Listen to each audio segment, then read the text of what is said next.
Likas sa ating mga Pilipino ang pagkamalikhain at napatunayan na natin yan hindi lamang sa larangan ng sining kundi pati sa agham. Ang akala niyong noon ay hindi kinakain, ngayon ay kinakain na dahil sa pag-eksperimento natin sa mga pagkain.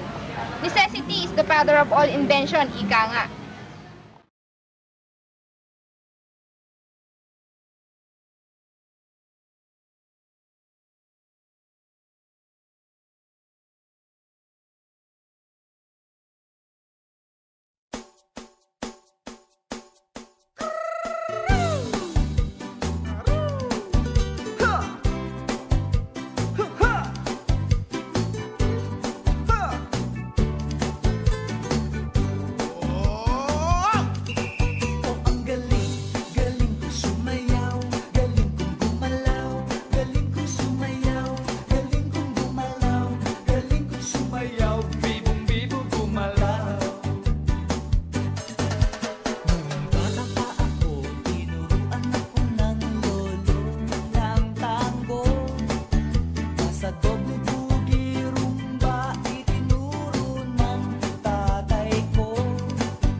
Ngayon po ay papunta na tayo kung saan si Oliver manghuhuli ng kanyang pain para sa palaka.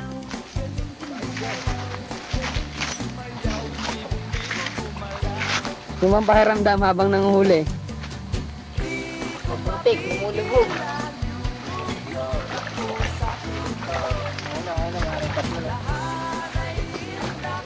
Tingnan natin ang kapaligiran.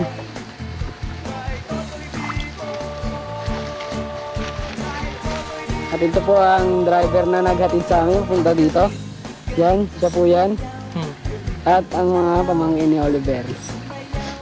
Yan po, kasalukuyan pong ginagawa ni Oliver ang pain para sa aming specialty ngayong araw na to.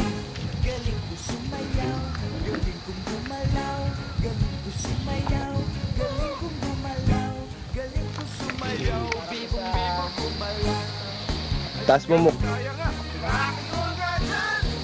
Pasa ka na may huli ka na. Ayun o. Tara! Alright. Pakita mo dito. Taas mo. Ayan. Paano ikat to? Ikutin mo rin ko lang.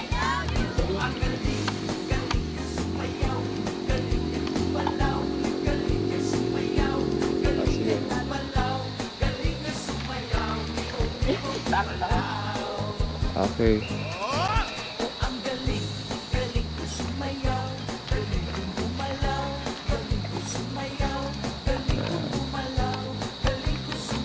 Right. Papunta na sila sa venue ng kakatayan nila. Yan ang mga nahuli namin sa maghapon namin pamimingwit at pagtsatsaga. Kaya pagkakatay naman.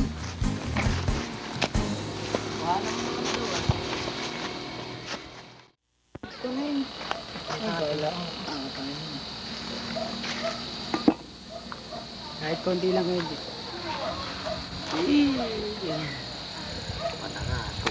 Dito po yan sa bahay ng lola ni Oliver. Dito po sa Malasin.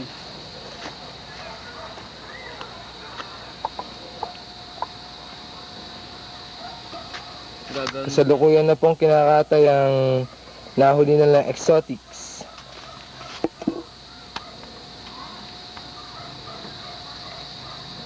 Oy! Hindi po kami marunong manghuli kaya ay magkatay. Kaya nagpapatulong po kami. Okay, putulin mo yung ulo. Hindi nababalatan kaya yan.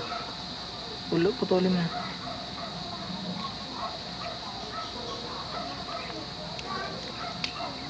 Tulong.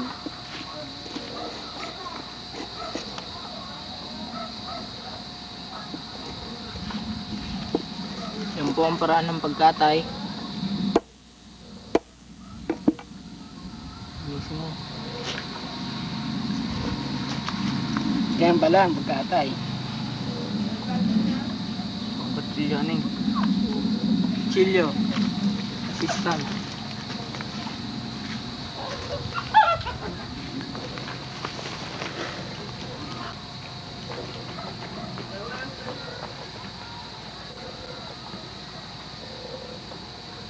Isa pa.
Burning inside my soul.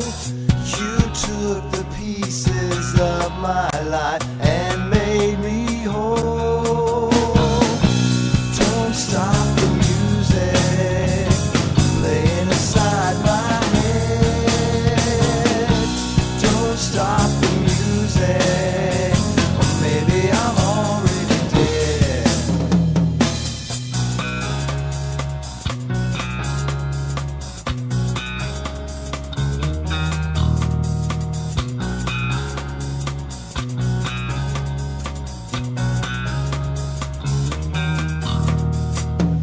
Just when I think that I can't hear you speak to me, you break the chains around my heart and set me free. Don't stop the music playing inside my head. Don't stop the music, or maybe I'm already dead. Ito po ang mga gagamitin naming ricado. Yan, nakikita nyo naman po. Luya, bawang, betchin, toyo, mantika, at ano yung isa nakasupot? Mantika rin pala. Okay.